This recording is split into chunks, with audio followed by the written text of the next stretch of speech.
Salut à tous, et c'est le Racing Club Podcast, le 8e épisode. Merci d'être avec nous. C'est un plaisir de vous retrouver pour débriefer ensemble ce match nul face à Strasbourg. C'était vendredi soir et parler un petit peu de ce qui va arriver pour le Racing dans les prochains jours, c'est-à-dire ce quart de finale face à l'Olympique Lyonnais. Et on a un invité de marque pour discuter avec nous aujourd'hui.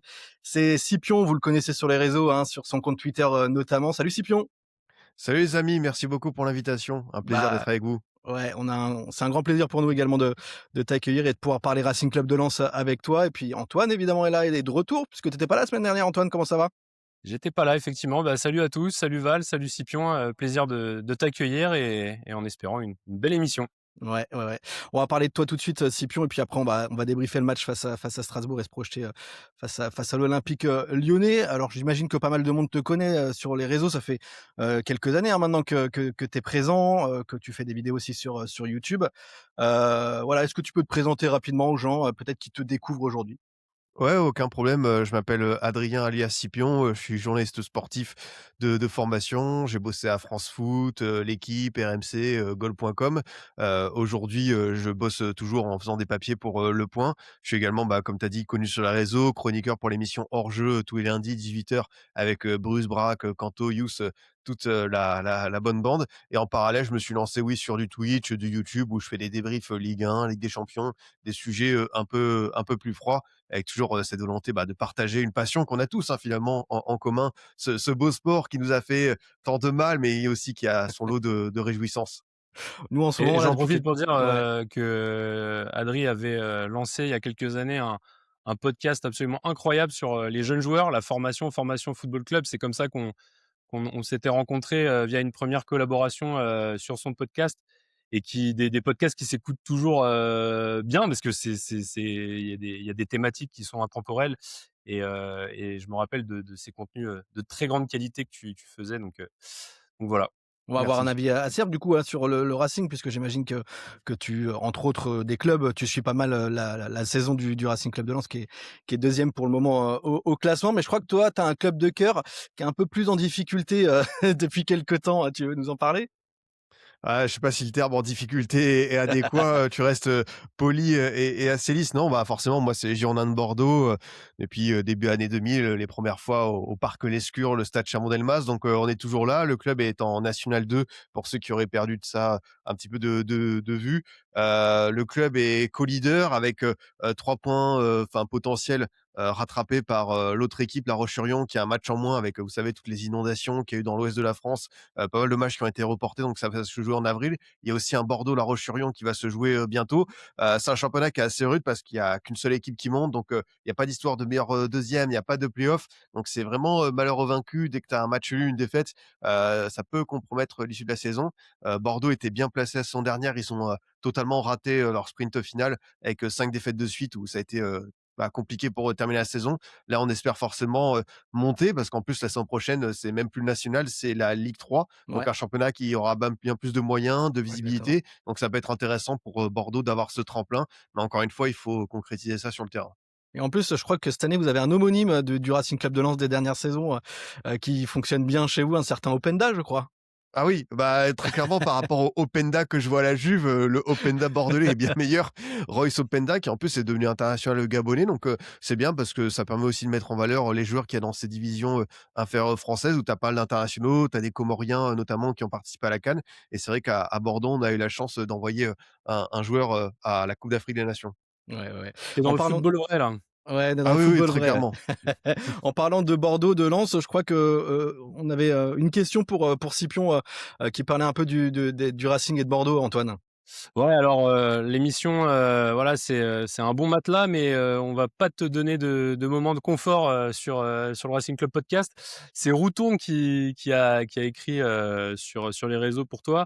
Il te demande comment est-ce que tu vis la différence de traitement, entre un Lyon à 400 millions de dettes et un OM qui, a quand même perdu, structurellement, alors c'est dire, hein, 500 millions depuis, 2016 et renfloué par McCourt, et donc ton Bordeaux qui, du coup, a été relégué pour des raisons, financières. Ah, c'est assez intéressant. Après, je pense que chaque cas, chaque club a sa vérité et même si c'est très tentant de comparer un OL, qui a été rétrogradé dans un premier temps par la DNCG avec, Bordeaux, parce que, bah, l'issue aurait pu être la même. Ouais. Par exemple, l'OL est propriétaire de son stade, Bordeaux, c'est pas le cas. Tu as le Matmut où tu dois payer un loyer et d'ailleurs, c'est une question qui reste, un peu latente, du côté de Bordeaux, de la Gironde, qui va payer la facture? Donc voilà, en fait, le souci de Bordeaux, c'est aussi qu'en Ligue 2, ils ont pas fait la cure d'austérité nécessaire. On a eu la chance d'aller, entre guillemets, «en Ligue 2» après la descente sportive de la saison 2021-2022. L'OL, ça n'a pas été, le cas, n'a pas été relégué sur le terrain. Après, voilà, on sait que Textor avait fait un peu n'importe quoi. Tu avais quand même certains garde-fous, Arès qui a repris, la main. Dans le cas de l'OM, on sait que Macourt a quand même un portefeuille, il peut remettre la main à la pâte. Bordeaux a même parfois peut-être été trop sauvé par, certaines instances et a profité un petit peu, tu sais, de cette période, post-Covid où il y avait pas mal d'aides, de l'État. Donc ça a permis de repartir à la fois en Ligue 1. Enfin, c'est vrai que j'avais échangé avec, Nicolas Le Gardien, journaliste Sud-Ouest pour, le cas bordelais et il me rappelait que oui, Lopez quand il arrive, il rachète le club en Ligue 1 pour seulement 10 millions d'euros de sa poche. C'est quand même fou de récupérer un club, Ouais. avec autant de titres pour, cette somme parce que si ça repartait bien, malheureusement Lopez, comme dans d'autres cas, a fait tellement d'erreurs de gestion que ça a fini par, plomber l'équipe. Mais pour moi, même si je peux comprendre que certains se disent: «Oh là, regardez l'OL, c'est des passe droits», je pense que c'est pas tout à fait la même chose si on compare avec Bordeaux. Ouais, Ouais, ouais. puis l'OM, on va voir, ce que ça donne, mais il semblerait quand même que McCourt va un peu serrer la vis aussi, donc peut-être aussi une réduction de la voilure. On rappellera de toute façon en fin d'émission, hein, tes comptes Twitter, tes comptes réseaux sociaux, tes comptes, YouTube également et tout ce que tu fais pour, bah, ceux qui nous regardent et qui nous écoutent, puissent aller mater, également, ce que tu peux, proposer. Mais je te propose justement qu'on parle un peu du Racing Club de Lens, hein, qu'on parle de ce match face à Strasbourg, ce match nul à 1 but partout, à la Méno, vendredi soir et puis plus globalement la saison du Racing. Ce qu'on peut déjà parce que je rappelle que, tu as pu regarder le match et ça c'est cool du coup pour en parler. Ce qu'on peut dire, je trouve, et je vais, demander à Antoine son avis, mais, on attendait quand même une réaction, hein, du Racing, Club de Lens après cette défaite un peu surprise face à Monaco à Bollaert et j'ai le sentiment, en ayant vu ce match, malgré, l'ouverture du score strasbourgeoise, qu'on a vu une réaction à un Racing Club de Lens qui a bien réagi, Antoine. Ouais, ouais, bah, déjà, c'est Strasbourg, moi, c'est une petite dédicace à la famille du côté de ma maman, hein. Une bise à mon tonton et aussi à Hathor qui est quelqu'un avec qui j'ai pas mal collaboré ces derniers temps de Racing Stube. On a vu un très, très beau match, j'ai trouvé. Ouais, J'ai trouvé que Lens était plutôt bien rentré dans la rencontre, en mettant très rapidement un gros pressing, en acculant les Strasbourgeois, dans leur camp, sans pour autant être dangereux. Et c'est vrai que c'est un match qui c'était un peu un combat de boxe. Ça faisait assez longtemps que j'avais pas revu un Lens jouer comme ça, un peu se rendant coup pour coup avec son adversaire où en fait, Lens a tapé le premier, mais c'est quand même, l'uppercut sur une mauvaise garde, de la défense lensoise qui a fait mouche, rapidement côté strasbourgeois avant de repartir un peu à l'assaut ouais, et de terminer le match un peu à la décision de l'arbitre, où on dira que s'il devait y avoir un vainqueur au point, je pense qu'on aurait été légitimement décerné vainqueur. Donc ouais, non, c'était un match que j'ai trouvé très, très intense, ouais, une belle pub pour la Ligue 1 ouais. et assez satisfaisant à regarder, je pense pour nous supporters en soi. Comme, un peu j'ai envie de comparer un peu au match qu'on a pu voir hier soir, je sais pas si vous l'avez vu, entre l'OL et l'OM. C'était un match hyper plaisant aussi avec, pas mal d'intensité. Tu es d'accord, Adrien, toi aussi tu as trouvé un match face au Racing, le derby des Racing si on peut dire comme ça, que tu as trouvé en tout cas, qu'il y avait une grosse intensité, que c'est un match hyper plaisant avec, 2 équipes qui se sont rendues un peu coup pour coup?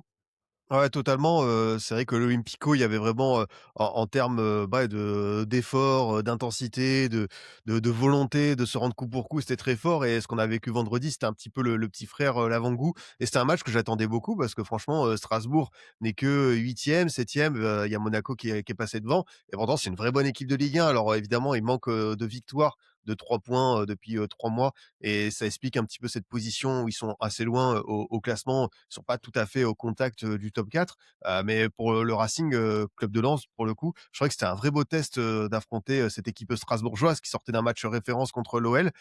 Donc, c'était très bien pour remettre le pied à l'étrier, ne pas trop ressasser ce qui s'est passé contre Monaco. Et je pense qu'on a pu tous voir des éléments de réponse. Personne n'a lâché, tout le monde est encore pleinement concerné. Fallait un rebond, une réaction. Et je pense que Lens et Pierre Sage ont pu apporter des réponses ultra satisfaisantes. On a vu pas mal d'opportunités, hein, du côté des Lensois. Je crois que ça finit à 25 tirs à 8, quelque chose comme ça. C'est vrai qu'on a seulement cadré 5 tirs, Antoine, c'est peut-être ça, hein, qui nous a fait, défaut sur ce match-là. On gagne au point, c'est ce que tu disais un petit peu. Mais, pour gagner au score, au tableau d'affichage, il aurait peut-être fallu être un petit peu plus juste et plus précis sur ce match-là, hein. Ouais, donc ouais, c'est un peu ce qui a pêché, contre Strasbourg. On avait pêché par manque de réalisme défensif face à Monaco. Là, on a de nouveau pêché par manque de réalisme, défensif. Et Ce offensif. à quoi s'est rajouté un manque de réalisme offensif, mais pour autant, ce qui est amusant, c'est que contre Monaco, on prend 0 point et contre Strasbourg, on en prend quand même 1. Mais ouais, c'est vrai que c'était assez rageant la 1re mi-temps où tu rentres au vestiaire, sans cadrer un tir. Je crois que c'est la première fois que ça nous arrive depuis le début de la saison, quasi sûr, enfin même sûr, et je crois que déjà, les saisons précédentes aussi, ça nous était pas arrivé, très souvent. Hem, voilà, pour autant, ouais, c'est vrai que je sais pas à quel point en fait il faut considérer le match dans sa globalité, ou est-ce que, justement, je sais pas ce que tu en penses toi Val, justement, est-ce que c'est pas se concentrer vraiment sur ce gros quart d'heure de la deuxième mi-temps où on a vraiment, j'ai l'impression, Ouais. montré, heu, de quoi on était capable dans une forme de plénitude, et là où on était vraiment, je trouve, irrésistible, Mais plutôt globalement que sur toute la deuxième d'analyser mi-temps, tout le moi je match. trouve, hein. Mais c'est vrai que sur la première mi-temps, il y a vraiment ce goût, inachevé, à tous les niveaux, aussi bien défensivement qu'offensivement. Ouais, ouais. Mais sur l'ensemble de la deuxième mi-temps, je trouve que, surtout sur cette deuxième mi-temps, on n'a pas énormément vu les Strasbourgeois. Je crois qu'ils ont un ou 2 tirs, pas plus. Et j'ai le sentiment qu'on avait les moyens de le gagner ce match-là, sur cette, 2e, mi-temps. Tu as un avis toi sur, les erreurs défensives qu'on a pu voir en première mi-temps, Adrien? Et notamment Ismaël Gagnou. On va peut-être faire un focus sur Ismaïlo qu'on encense beaucoup, qui est plutôt, haut dans les classements des U21, européens, de ces dernières semaines.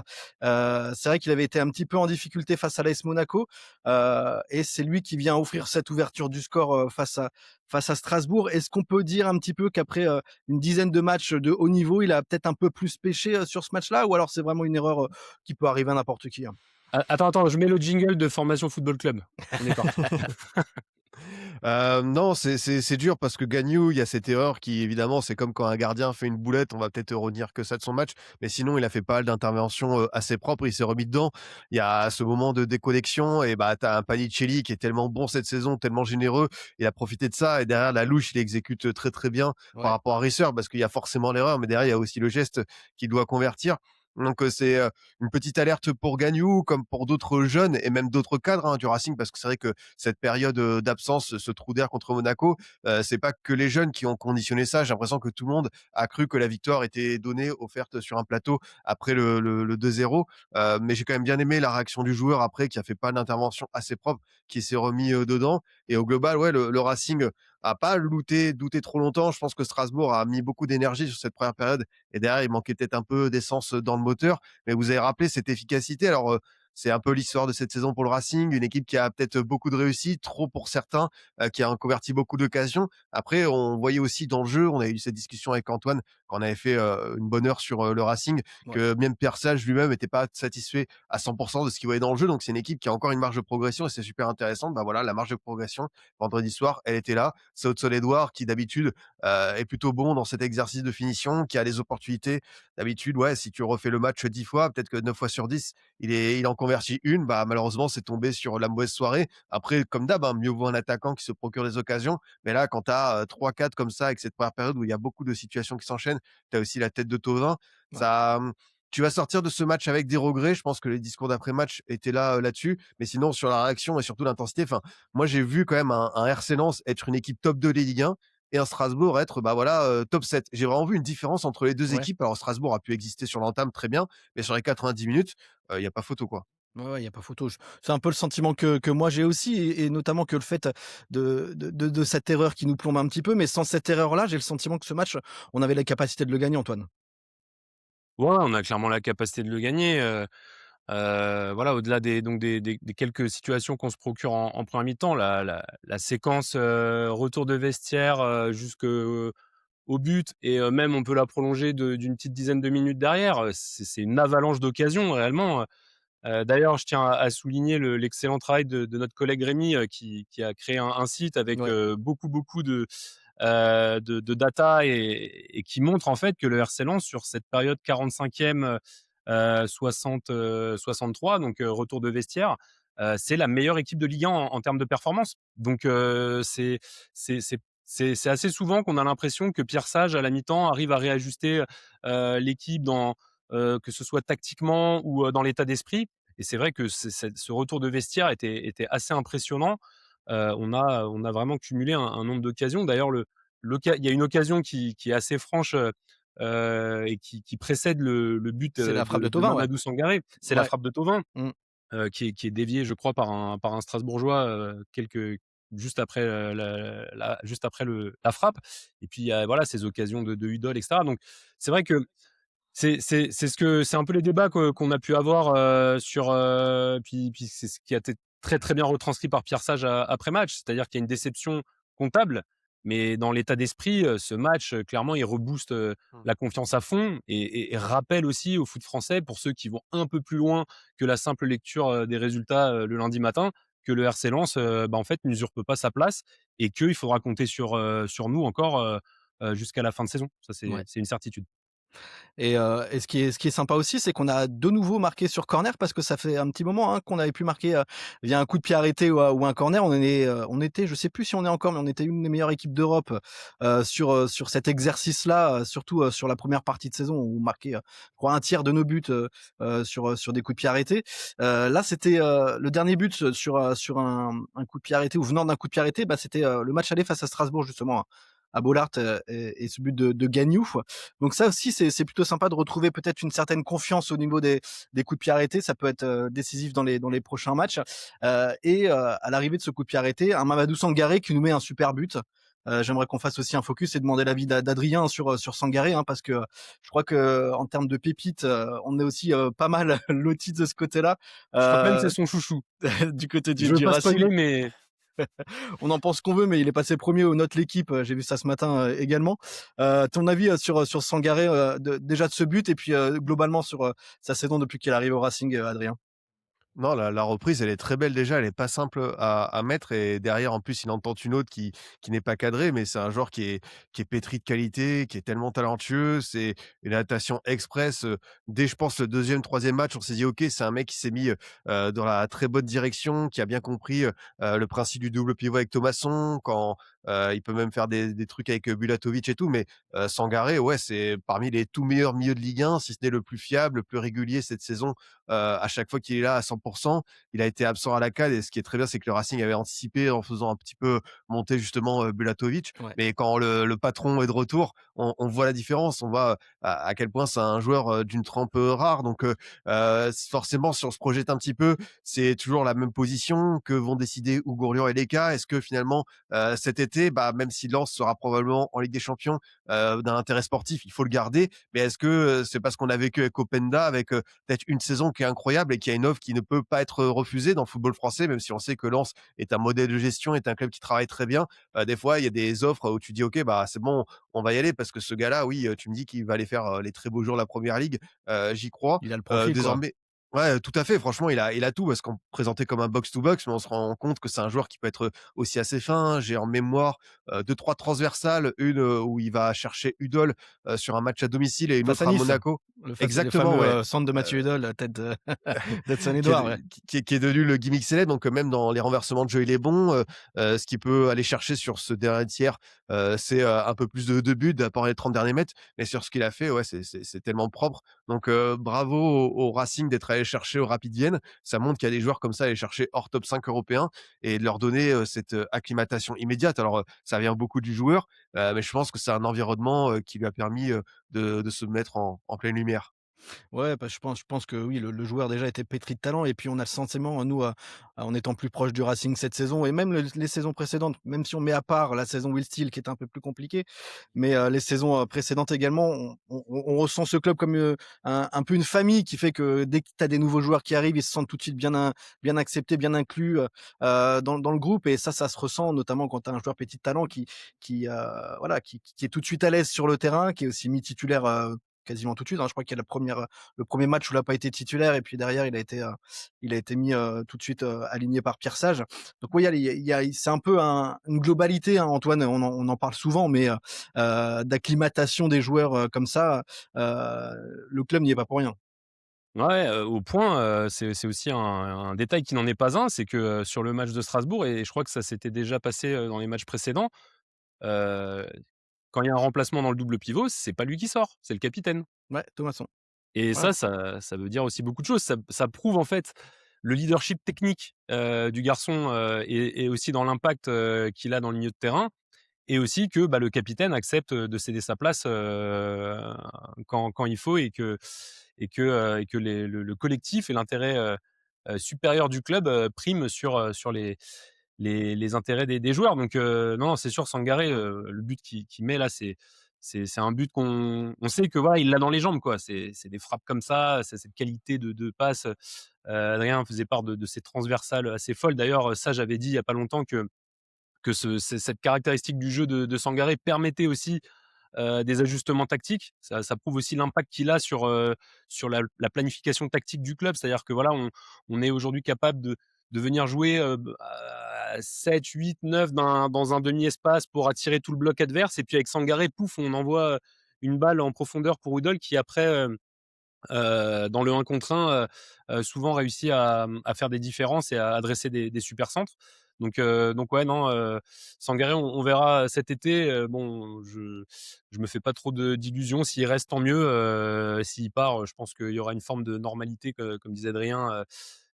Il faut s'attendre à des offres de fou sur lui. Donc voilà. Mais actuellement, c'est sûr que c'est certainement un des joueurs très très forts de l'équipe de Pierre Sage. Ouais. Et si au mercato d'été là, on vient de dire, je t'en prends un des 2, Sangaré ou Gagnou, tu gardes lequel, Adrien?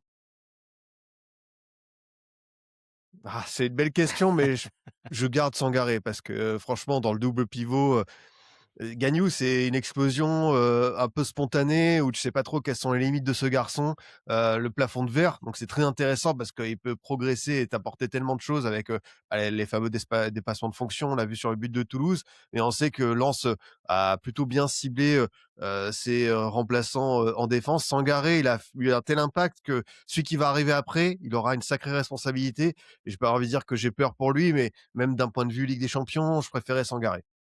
On disait ça de Seko Fofana à l'époque aussi, et puis finalement, bon, bah, on en a retrouvé un autre, donc bon, Le chèque C'est de vrai, Touré aussi.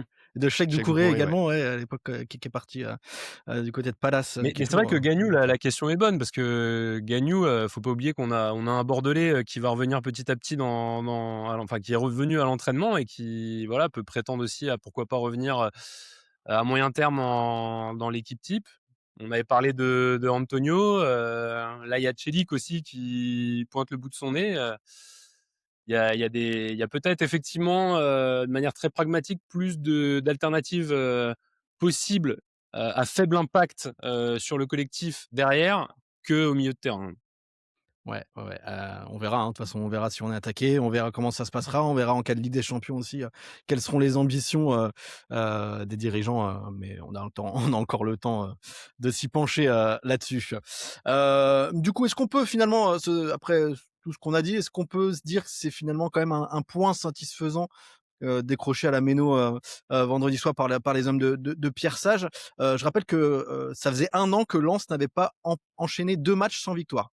Là, il y a eu Monaco défaite, il y a eu, Strasbourg, match nul.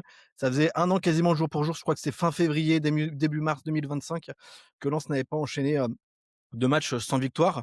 Est-ce que, vu en tout cas ce qui s'est passé, derrière, au classement, Adrien, tu penses que le Racing peut se satisfaire malgré tout de ce point?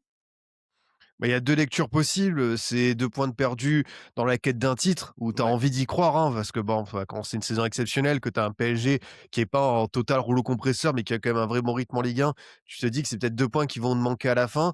Mais si tu prends en compte, oui, le verre à moitié, plein, tu as une très belle réaction après, l'absence contre Monaco.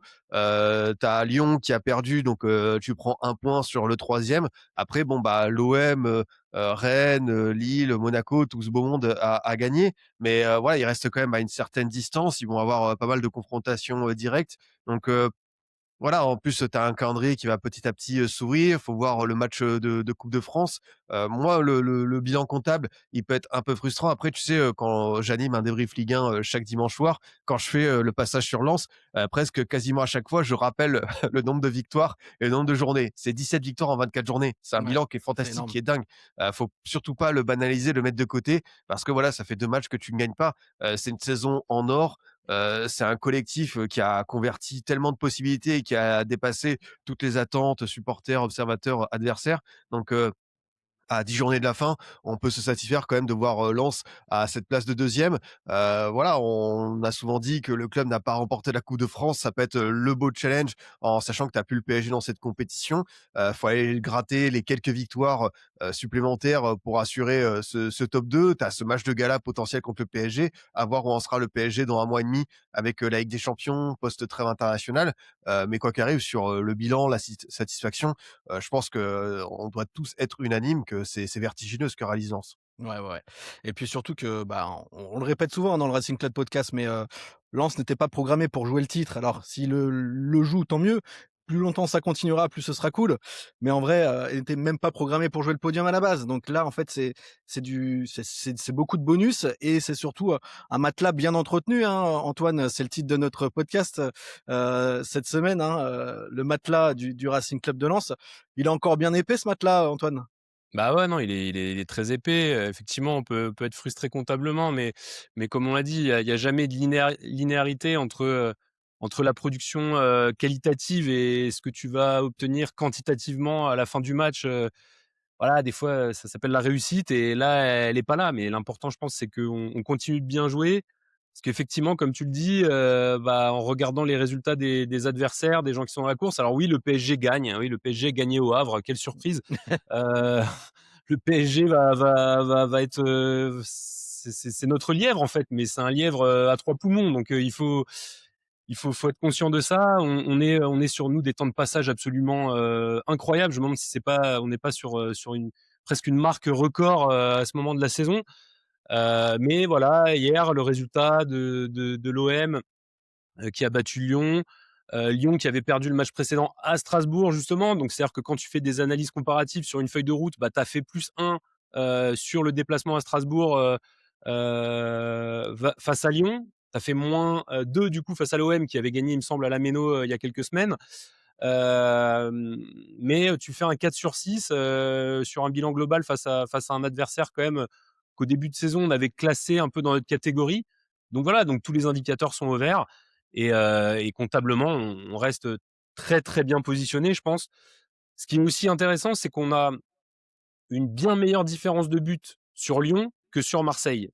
Donc ça veut dire que, le troisième qui est Lyon, je crois qu'on est à un peu plus de 10 de diff, de buts, Je crois qu'on est à d'écart. plus 23, mais je connais pas la diff de Je l'OM crois qu'ils pour sont être honnête. à ou ils doivent être autour de 15, je crois. Alors que Marseille, on a seulement 7 buts à peu près, je crois, de différence. Voilà, je peux te dire que si Marseille nous rattrape comptablement, bah, forcément la différence, les différences devraient s'équilibrer, voire passer en leur faveur.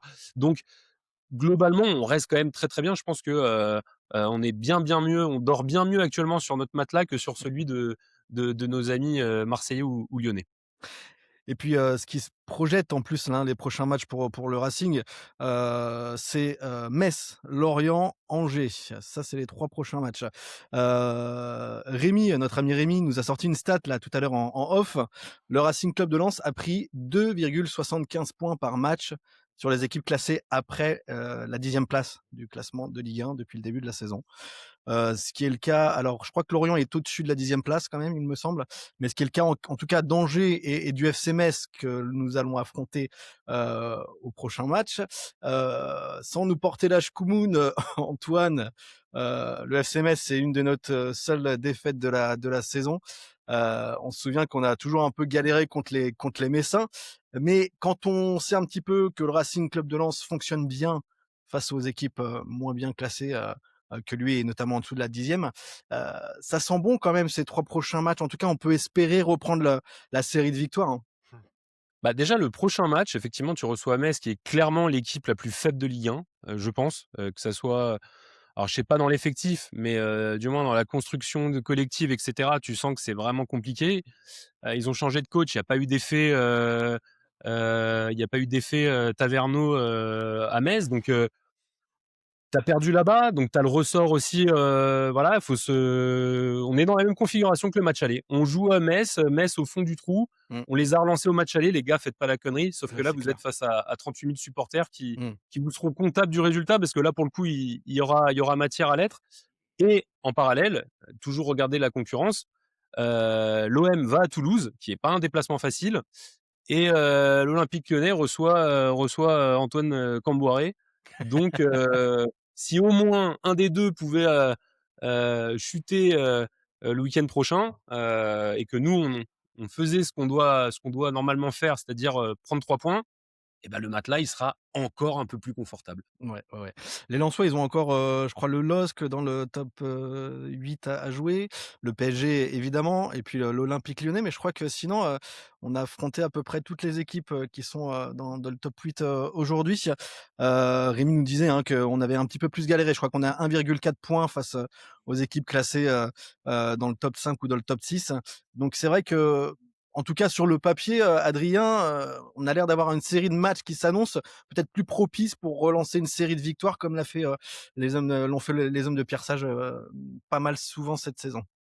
Ouais, c'est vrai que tu as 3 adversaires qui sont largement à ta portée, le match, aller contre Metz, bah, voilà, une, déconnexion, ça peut arriver. Derrière, ils avaient bien rebondi en battant Lorient, c'est le principal, pour Lens de toujours, savoir, passer, à autre chose et d'enchaîner sur, 90 minutes, bien plus, consistantes. Ce jour-là, Metz avait été bien mieux, ils avaient enchaîné 3 victoires derrière, leur seul, Mmh. succès, de la saison. Maintenant, bah, ce qui est bien, c'est que ces 3 matchs, c'est si tu fais carton plein, peut-être voir, ce que le PSG va faire. Par exemple, bah, le PSG, ce sera la réception de Monaco vendredi, une équipe qui leur a vraiment posé beaucoup de soucis lors du Ouais, barrage en de Ligue Ligue des des Champions. champions, ouais. Un Monaco qui est vraiment, sur une très belle dynamique, qui va peut-être pouvoir faire un coup avec un Poquelin qui a trouvé, son système, peut-être un peu plus de joueurs fiables. Donc, voilà, le jeu en vaut la chandelle. Hâte de voir, quand on se donnera rendez-vous, parce que je pense que le dernier match, ça va peut-être être après la trêve internationale. Quoi qu'il arrive, ça peut être super intéressant, de voir attends, parce que du coup, ça va être, 8 mars, 15 mars, 22 mars, enfin à peu près, Ouais, je c'est ça, ouais. grossis le trait. Donc Ouais, non, finalement, ce sera même avant la trêve internationale qu'on aura, cet élément de réponse où ouais. en sera le Racing et c'est très intéressant parce que, bah, encore une fois, tu as ce match, enfin, tu auras derrière et le LOSC et le PSG après la trêve. Donc en attendant pour, remettre un petit peu de calme, rebosser, j'ai pas envie de dire dans l'ombre parce que quand tu es 2e de Ligue 1 Mmh. et avec cette saison, bah, on parle beaucoup de toi et c'est normal. Mais avant, de faire, ce sprint final avril-mai, ouais, si tu reprends un bon petit capital de points, qui sait? Ouais, ouais, ouais. D'ailleurs, j'ai une question, les gars, de Jean Bouib, qui est un bon pote à moi et qui, je le dis ici depuis le début de saison, me parle de titres. Donc, on est début mars et il est encore à peu près dans le coup, de sa prédiction, de sa folle prédiction. Lui, il me dit: «Croyez-vous encore au titre, donc vous, si, le PSG ne prend qu'1 point, au mieux face à Monaco?» Donc lui, il part du principe qu'on va rouler sur, le FC Metz le connaissant. Est-ce que, effectivement, le match de Monaco, en cas de non-victoire du Paris Saint-Germain, est-ce que du coup ça pourrait être un tournant? Ouais, ouais et puis je vais prolonger la question, après le match de Monaco, il y a la Ligue des Champions qui va arriver, hein, également, très vite pour les Parisiens. On sait, que le PSG est sur une peut-être, usure physique, mais surtout une usure mentale avec, cette intersaison qu'ils n'ont finalement pas eu entre la coupe, du monde des clubs, une préparation, hyper tronquée, voilà, on sent un PSG un peu plus, dans la difficulté, je mets des guillemets, hein, mais voilà, pour prolonger un petit peu la question de Jean Bouib, Adrien, est-ce que pour toi, c'est possible? Ouf, c'est toujours, délicat, de parler de titres. Moi, je partais du principe que Lens allait faire une très belle saison, quand on a commencé à voir, tout ce qui s'est mis en place, à partir, de l'automne. Mais pour moi, le PSG, comme l'an passé avec cette deuxième partie de saison incroyable, allait mettre le coup d'accélérateur nécessaire. Ils sont en train de le mettre, mais ils n'ont pas encore mis une distance, incroyable. Mais en même temps, dans cette, forme-là, on décèle, des lacunes, on voit des joueurs qui enchaînent beaucoup, une certaine fatigue. Voilà, la demande de report des huitièmes de finale contre Nantes, c'est pas un hasard. Je pense que le PSG cherche à optimiser son agenda de la meilleure des façons. Tu vas affronter Chelsea où ça va être deux grosses batailles parce que Chelsea va essayer de te rentrer dedans. Voilà, moi je pars toujours du principe que Paris va être champion, mais ne va pas être un champion avec un écart conséquent comme l'an passé où je crois que ça a terminé avec 21 points d'avance sur l'OM. Après, moi, ce que j'espérais, c'est que justement cette potentielle finale Lens PSG était pas un écart de points conséquent, tu vois? Que, on puisse y avoir, 2-3 unités pourquoi pas se dire: «Tiens, ça peut être un tournant comptable et même, mental». Voilà, après, Lens a peut-être, perdu un petit peu pied avec ce fameux match de Monaco, mais même si tu es pas champion à la fin, il faudra quoi qu'il arrive relativiser. Mais en même temps, comment leur en vouloir de se prendre au jeu, même aux supporters? Enfin, quand tu es, en Ligue 1 et que tu as Paris qui, à chaque début de saison, a 95 de chances d'aller au bout, quand tu es Montpellier, quand tu es Lille, quand tu es Monaco, quand tu es ces équipes-là et que tu as la possibilité d'aller au bout, voilà, Lens, n'en est pas si loin, hein. Franchement, il suffirait, je sais pas, justement d'accrocher, d'espérer, ce faux pas du PSG. Là, ils sont quand même sur une dynamique de victoire, où ils ont bien rebondi, après Rennes. Voilà, moi j'ai juste envie d'être, en avril pour voir, si, il y a eu des petits, faux pas de la part du PSG pour, donner un espoir potentiel. Ouais, ouais, ouais. Mais, je enfin, on a déjà un petit peu parlé, évoqué ça, hein, mais dans ma philosophie de supporter du RC Lens, moi, je regarde d'abord derrière, avant de regarder devant parce que, j'ai envie vraiment d'aller en Ligue des Champions. Ça ferait du bien d'y retourner après, y avoir goûté il y a 2 ans, sous Francaise à l'époque, et je pense que autant financièrement que, voilà, pour le plaisir des supporters, ce serait quelque chose de magnifique. Alors le titre, n'en parlons même pas, hein, parce que nous, des trophées, on n'en gagne pas souvent et des titres, non plus. Mais avant tout, assurer une position en Ligue des Champions, que ce soit la deuxième ou la troisième, on s'en fout un peu, hein. Mais, assurer, une position en Ligue des Champions, déjà, ce serait, quelque chose de formidable pour les hommes de Pierre Sage. Et c'est ce qui Heu, peut jouer en notre faveur aussi, c'est ce qu'on s'était déjà dit, je crois, il y a quelques semaines, c'est que ce matelas qu'on a sur les clubs qui nous précèdent pour la pour la Ligue des Champions, c'est-à-dire la 4e place qui, pour moi, clairement serait la pire position de fin de saison, au-delà du fait que tu as la frustration, en fait, c'est toute une planification de saison qui est un peu plus, incertaine. Hem Le fait d'avoir autant de marge, ça te libère en fait l'esprit et justement tu regardes moins derrière et tu peux peut-être être plus ambitieux et plus serein dans tes préparations des matchs. Entre guillemets aujourd'hui, il y a pas vraiment de pression à Lens.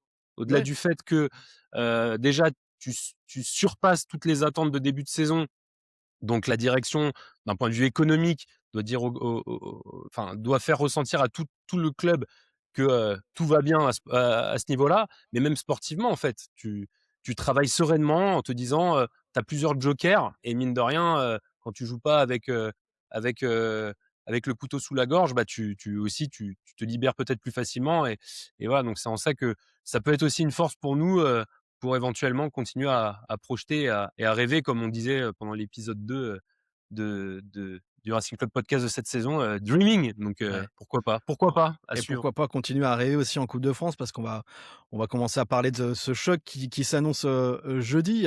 Peut-être que ce match-là, ça nous permet aussi d'être un petit peu plus, focus sur la Coupe de France, pourquoi pas? En tout cas, on verra ça jeudi. Mais il y a un gros match qui s'annonce, le match qu'on voulait pas tirer, hein, Antoine. Je me souviens au moment de du tirage au sort, de Pire la Coupe de tirage. France.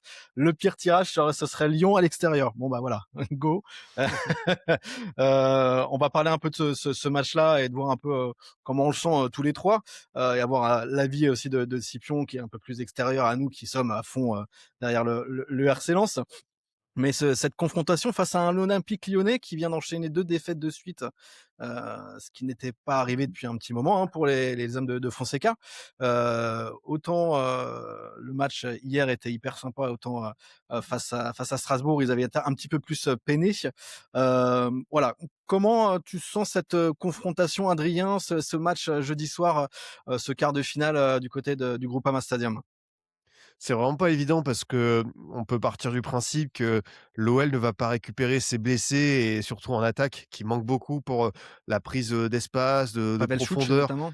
Pavel Chouk, Afonso Moreira, bon, il y a des absents d'un peu plus longue durée comme Nuama et Fofana, mais Moreira et Chouk, offraient beaucoup de possibilités à Fonseca. Mais en même temps, faut surtout pas croire que, bah, ça va être une qualification, aisée, facile. L'OL tactiquement est une des meilleures équipes de Ligue 1 et même, enfin, je suis assez fan du travail de Fonseca, ce qu'il arrive à faire. Alors, faut pas non plus, réduire, l'OL à une entre guillemets «une petite équipe» parce qu'ils ont quand même des joueurs d'un gros talent. Enfin, tu vois, à chaque ligne, tu mets Hendrick, Tolisso, Niakhaté.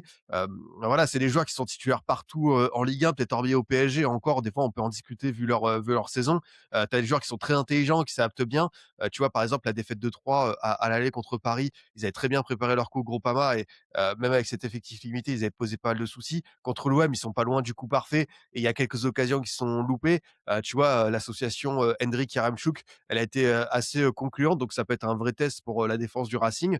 Maintenant voilà, Lens a peut-être plus de possibilités pour faire tourner, pour, avoir, quelques solutions différentes avec, Sima, Sotoka, Saint-Maximin en attaque, également, dans les joueurs de couloir au milieu et en défense. Donc, peut-être que ça va se jouer au banc. Si c'est un match qui, par exemple, j'ai pas envie de dire qui s'étire parce que vous le savez qu'il y a pas de prolongation, Ouais, non, c'est tir au hormis la but. finale. Donc, 90 minutes, stop, ce sont les tirs au but, exactement. Mais si à partir de la 70e, on a un Noël qui peut être fatigué, un peu épuisé, parce que, bah, c'est un groupe de joueurs qui enchaînent beaucoup en ce moment et il y a pas forcément de marge, hein. Et pourtant Fonseca, bah, il arrive à donner du temps de jeu à Humbert qui marque un très joli but contre l'OM. Voilà, c'est là où il y a Abner aussi qui est rentré. Il y a voilà, peut-être un 12e, 13e, 14e homme à l'OL, alors qu'à Lens, je pense que tu as 6-7 joueurs qui peuvent, rentrer de manière immédiate. Maintenant, bah, voilà, comme tu disais, je pense que sur le papier, c'est peut-être, le pire tirage. Tu as le Vélodrome aussi, c'est toujours particulier. Mais là, vu ce que propose l'OL depuis pas mal de temps, tu as ces 2 défaites, mais je pense qu'il y a un peu de fatigue. À quel point, l'OL va être capable en 4 jours de se remettre de cette bataille, nouvelle bataille menée au Vélodrome. Ça va pas être, évident. Donc, au Racing d'assumer. Est-ce qu'ils vont arriver là en position de favori, d'outsider? Comment est-ce qu'ils vont aborder cette rencontre? Encore une fois, c'est, vraiment, ça peut être le jackpot parce que si tu bats, l'OL, derrière le tableau, il s'ouvre un peu plus. Il peut rester tu as Lorient-Nice, Strasbourg-Reims et donc Marseille-Toulouse. C'est super intéressant pour, donner, un peu plus de piquant à cette, fin de saison. Mais ouais, il y a un très gros test à mener et c'est très intéressant parce qu'il y a pas que la Ligue 1 qui doit servir de juge de paix à l'équipe de Pierre Sage. On a vu des choses en Coupe de France, des matchs qui ont pas été simples où tu t'es fait, Mmh, voilà, Troyes et Sochaux ont proposé, des choses carrément, ouais. intéressantes. Et bah, là maintenant, ouais, c'est vrai que ce match au groupe Paris va être intéressant. Mais ouais, ça peut jouer aussi sur, l'état physique des Lyonnais. Ouais, moi, j'ai le sentiment, Antoine, que, l'Olympique Lyonnais, c'est l'une des équipes les plus fortes que j'ai vues, vraiment, plus solides sur le terrain en Ligue 1. On n'aurait pas mis franchement, j'aurais pas mis une pièce en début de saison. Il y avait ce premier match à Bollaert finalement où, voilà, c'était le la 1re sortie de Pierre Sage et Lens n'avait pas forcément démérité face à cet OL-là. Mais, voilà, quelques journées ont passé depuis. On a pu observer les Lyonnais notamment. Je trouve que c'est l'une des équipes les plus sérieuses du championnat. Mais comme le disait Adrien, il y a peut-être ce côté un peu physique qui peut, entrer, dans l'équation. Ouais, je crois qu'on en avait parlé aussi il y a quelques semaines, justement de l'effectif un peu court de l'OL dans cette saison 1 de nouveau cycle. Parce qu'il faut aussi reconnaître que Lyon a frisé l'AVC, fatal, l'été dernier. Donc ils sont repartis avec beaucoup de nouveaux joueurs, avec aussi, beaucoup de départs, beaucoup d'arrivées de joueurs, peu référencés. On parle de Moreira, mais c'est vrai que Moreira, on savait pas trop. Schulk, il semblerait quand même que c'était un joueur déjà à ses côtés, en République tchèque, peu connu en France, mais voilà, qui a apporté peu de garanties forcément pour nous, observateurs extérieurs. Kluivert aussi, je crois, sera peut-être absent, jeudi, qui est quand même un défenseur qui est quand même plutôt bon depuis quelques semaines. Donc heu, donc ouais, cette équipe de Lyon, en jouant, en s'étant qualifié aussi en Coupe d'Europe, et encore sur 3 tableaux avec justement cet effectif, qui aujourd'hui subit un peu comme nous, il y a avec un petit décalage de quelques semaines, une petite cascade de blessures. bah, ça fait tout de suite, ouais, des forces vives, en moins. Et là, comme le disait Adrien, on a quand même, une attaque qui est pas décimé parce qu'il reste quand même Hendrick, mais qui a quand même, beaucoup moins d'atouts. Donc voilà, on parlait aussi quand Florent, Tognetti était venu, chez nous il y a quelques semaines, un autre de tes collègues, Adrien, il nous disait que justement pour lui, Lyon était une des équipes en Ligue 1 qui l'impressionnait par cette capacité à subir et à sortir gagnant de longues périodes de temps faibles et de domination adverse. Ouais, je me souviens des derniers Et matchs et notamment, face au LOSC, il me semble, hein, où ils avaient pas mal ouais, subi voilà, finalement. notamment leur dernier match contre le LOSC où Mmh. ils se font quand même pas mal bouger et ils arrivent quand même à le remporter. Et là, effectivement, on assiste comme, bah, toutes les séries, hein, ils ont fait une série absolument exceptionnelle. Je crois qu'il était à un moment la série la plus longue, du football, je crois. Enfin, ils étaient sur une série complètement dingue, ils étaient les seuls à être sur ce type de série dans le football. Voilà, bah, tu perds un match, et c'est toujours pareil, c'est dès que tu casses une série, il faut réussir à la relancer et c'est pas forcément facile. Des fois, ça se joue dans les têtes, des fois ça se joue, au manque de chance, manque de réussite, les planètes se désalignent et cetera. Là, c'est en plus les blessures. Bon, voilà. En tout cas, ce qui est sûr, c'est que l'OL, il y a le jeune Humbert qui est assez impressionnant là. On ne sait pas ce que ça va donner. C'est un club qui semble repartir sur un cercle très vertueux. Il faudra compter sur eux, je pense dès la saison prochaine dans ce projet de relance, sur un cycle. Et je pense que ça reste quand même un adversaire redoutable, quand bien même, Souk, Moreira, Ouais, et tu autres as ne tu seront 2 pas joueurs qui peuvent faire la alignables. différence notamment, hein, et je pense à Hendrick qui, sur un coup peut te marquer un but, je pense notamment au match face Bah à là, Laval, hein, où Gagnou-Hendrick, ça va être un beau duel. ouais, ça va être sympa à voir. Je pense à Tolisso, hein, aussi, hein, ça c'est un taulier de Ligue 1, hein, Corentin Tolisso encore, qui a marqué, hier, au Vélodrome, qui aurait pu mettre un deuxième but, également. Ça, c'est des joueurs, vraiment sur un coup qui peuvent t'enfoncer. Après, le fait est que ça soit un match de coupe qui est pas de match nul et qui peut se jouer au tir au but aussi, ça peut faire aussi, je pense dans l'état d'esprit peut-être, voir le match autrement et peut-être, le démarrer ou en tout cas t'ajuster différemment en fonction du scénario, en te disant: «Bah, il reste les tirs au but, si jamais, on est plus en difficulté, on va attendre et puis voir, si ça se joue pas, là-dessus, quoi». Qu'est-ce Et Ouais, vas-y, non, j'insiste, Yaremchuk m'a fait une très belle impression, au Vélodrome et c'est le genre d'attaquant qui, bah, beau bébé, hein, à 1,90 m, dans les duels, ça répond présent, tu vois? Un duel, Sarr-Yaremchuk et même dans ses remises, sa connexion avec Henrik où ils ont pas eu beaucoup de temps de jeu ensemble, ça peut être une des clés à surveiller pour, Pierre Sage et son staff. Alors j'ai pas de doute là-dessus qu'ils vont bien préparer la chose, mmh. mais Yaremchuk-Henrik, c'est une vraie connexion qui peut vraiment embêter pas mal de défenses, dont celle du Racing. Et tu Adrien, sur un match comme ça, tu imagines Pierre Sage, chambouler un peu son, «11 type» entre guillemets, hein. On connaît à peu près, les joueurs qui sont alignés, qui sont cochés les premiers sur la feuille de match, en général. On sait que Ruben Aguilar est toujours blessé. Je ne sais pas si Samson Baidoo sera de retour pour ce match-là. Il était censé revenir là début mars, mais c'est pas certain non plus. Antonio n'est toujours pas là. Voilà, est-ce que tu sens, possiblement C'est une question de Coco justement, parmi les ah, auditeurs qui disait: «Est-ce qu'il faut faire une rotation en Coupe de France, jeudi?» Moi, je mettrais la meilleure équipe possible. Alors, c'est pas pour, manquer de respect à Metz, juste après, parce qu'il y a derrière Ligue 1 qui est vraiment au fond du trou et le match, à 11 contre 10 contre Brest pendant 110 minutes, le prouve. Mais je pense qu'il doit y aller avec, le meilleur 11 du moment, vraiment, aller chercher cette qualif, quitte à tout donner contre Metz. Bah, voilà, si tu as, 3-4 joueurs qui changent dans le 11, si tu as certains qui peuvent prendre, des places, je pense que même avec ce 11 remanié, tu peux faire le job en Ligue 1 ou même si ça se trouve avec la victoire, tu vois? Ça peut donner l'émulation. Il y en a qui pourraient, enchaîner. Derrière, tu auras une semaine de repos. Mais je pense que ce match de Lyon est tellement important, dans cette histoire, de cette saison, au-delà de la Ligue 1 et cette possibilité d'aller en Coupe de France loin. Donc moi, je partirais, sur, l'équipe type. Vraiment, je pense ouais. qu'après, je sais que ça, j'ai capable de toute façon, comme vous le dites, hein, on connaît l'équipe à 90. Peut-être il y a un joueur offensivement, peut-être, un des milieux, pourquoi pas, dans le double pivot, où, tu peux avoir, une petite bascule. Mais moi, je pense que là, il faut envoyer, l'artillerie lourde. Ouais, ouais, ouais. Tu es Bah, d'accord, d'autant Antoine? qu'effectivement contre Metz, tu peux très bien mettre un Haidara titulaire, Ouais, ça voilà, enfin je veux dire, il y ouais, a et même en attaque, tu peux pourquoi pas mettre un Sima plutôt qu'un Wesley Saïd ou même faire jouer un Soutoka, hein, qui a encore prouvé, sur certains matchs, où on l'a vu, titulaire ou rentrer en jeu, qu'on pouvait encore, compter, sur lui. Ryan Heu, Fofana, ouais, avec un Saint-Maximin, Ryan Fofana également. C'est vrai Saoud que qui était malade à Strasbourg là, qui donc a pu un peu se reposer musculairement et sera peut-être aussi, avec un petit extra en fraîcheur. ouais, ouais, ouais, ouais. En tout cas, ça va être, un match, hyper plaisant à voir, hyper tendu aussi, je pense. J'espère simplement qu'on va, voilà, peut-être entamer ce match-là différemment de celui, qu'on a vu, au Vélodrome, hein, parce que si on fait la même entame qu'au Vélodrome, ce sera un petit peu, se tirer une balle dans le pied D'ailleurs, petite prématurément. question, sur la rotation, je me permets là de Mister Adamo, qui c'est quelques il y a eu quelques commentaires qui allaient dans ce sens-là, notamment Tiggy, que je salue aussi, Ouais, sur le match, les matchs de Saoud. Alors Tiggy, lui, trouvait que, Saoud était un peu frileux offensivement. Moi, j'ai trouvé que bon, ça peut-être un petit peu sévère comme constat, mais Mister Adamo lui pose plutôt, la question de, bah, est-ce que, Saoud Abdoulhamid est pas en train un peu de bouleverser la hiérarchie aussi sur le poste de piston?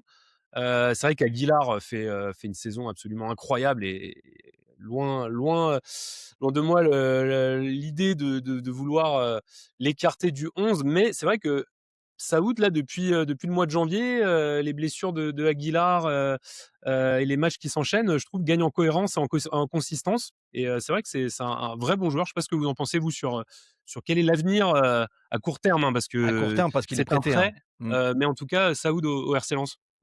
Vas-y Adrien, je te laisse, répondre, Ah, c'est une bonne, interrogation parce que cet hiver, il y avait une rumeur, je crois, de fin de prêt et c'était dommage parce qu'on l'avait vu quand même faire, quelques passes D, quelques bonnes apparitions. Après, Aguilar a vraiment été assez constant.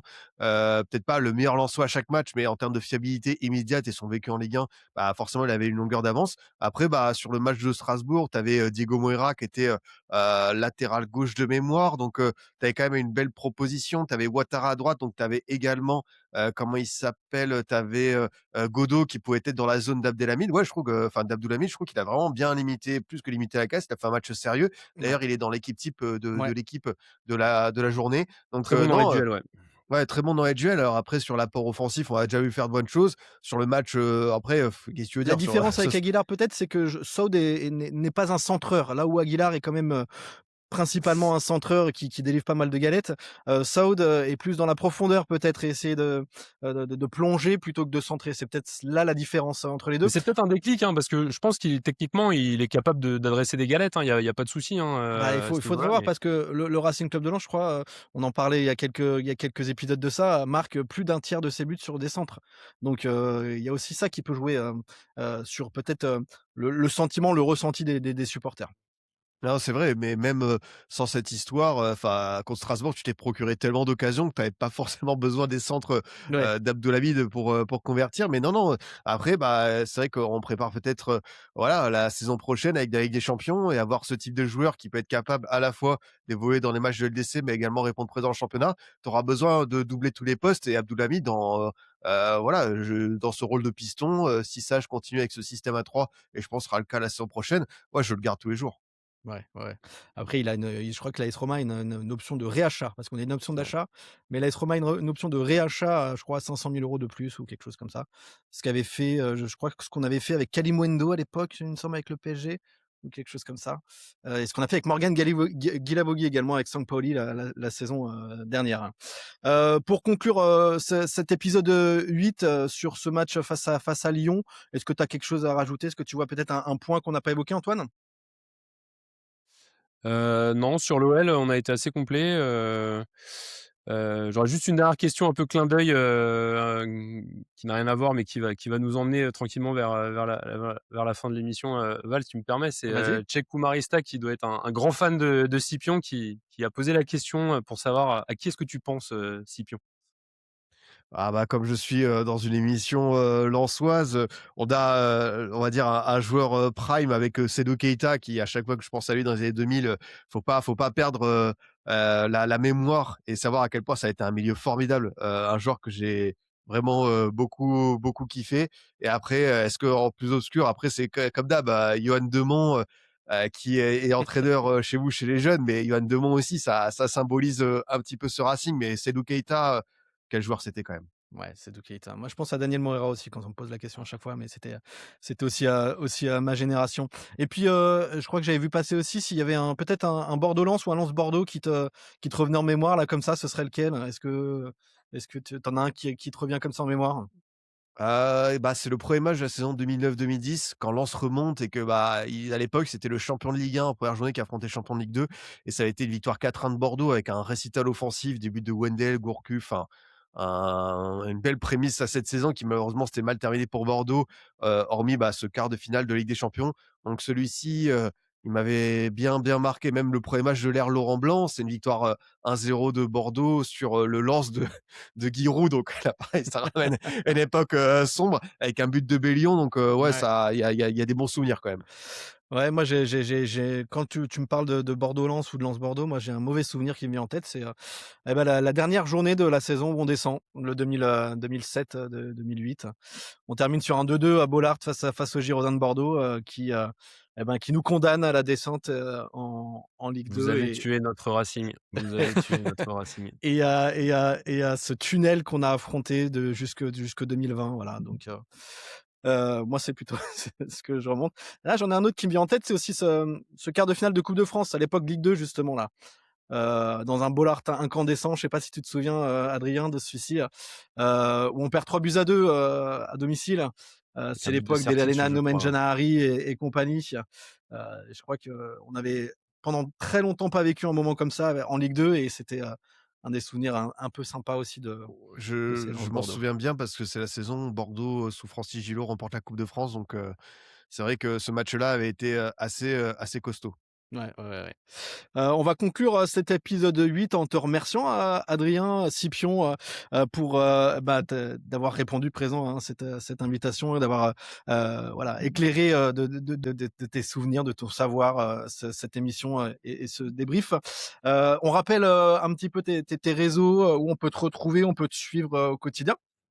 Exactement, bah, merci à vous pour, l'invitation, l'émission. C'était un très bon moment passé, en votre compagnie, cette heure. Donc, moi, je suis présent sur Twitter, YouTube, Twitch, TikTok, toutes les plateformes, qu'il faut avec, Scipion, Scipionista pour ceux qui veulent me retrouver. Et ben voilà, et ben, n'hésitez pas à aller checker, hein. Je crois qu'Antoine était passé il y a pas très longtemps chez toi, donc ce sera aussi l'occasion de pouvoir regarder, une émission, spéciale Racing Club de Lens sur ton compte. On va conclure, Antoine. Est-ce que tu as un mot pour conclure? Que tu veux terminer sur quelque chose? Ouais, bah, sachez que voilà, moi, mon matelas, c'est un futon T'as pas une marque, et je dors très bien. Non, j'ai pas de marque, c'est un futon, tatami, classique japonais, je dors excellemment bien donc voilà, on espère que le Racing Club de Moi Lens j'ai un très gros me matelas sauvera moi. aussi, à la maison, un 180 par 200 et il est hyper confortable aussi, donc Plutôt latte ou plutôt, ressort? il est plutôt latte, plutôt latte. Plutôt latte, Ressort, c'est pas très agréable. c'est un peu à l'ancienne. Je sais pas si tu veux parler de ton matelas, sinon on va y on va y aller, hein, Sylvain. Ça va, moi aussi, c'est des lattes et ça permet de bien se reposer après des débriefs Ligue 1 et Ligue des Champions en direct, donc C'est cool. Merci beaucoup, Scipion et puis, on conclut en vous remerciant à vous aussi, hein, qui êtes fidèles au Racing Club Podcast. Continuez à liker, nos émissions sur YouTube, sur nos plateformes, d'écoute et puis commentez, hein, également. On vous répond à chaque fois, c'est cool d'avoir vos retours, vos avis sur, ce qu'on vous propose et puis ça nous donne de la visibilité donc, c'est cool. Continuez à le faire. Merci à tous et puis on se retrouve la semaine prochaine. On parlera de Lyon évidemment et puis on parlera de ce match face au FC Metz à Bollaert. Ciao! Salut. salut à tous.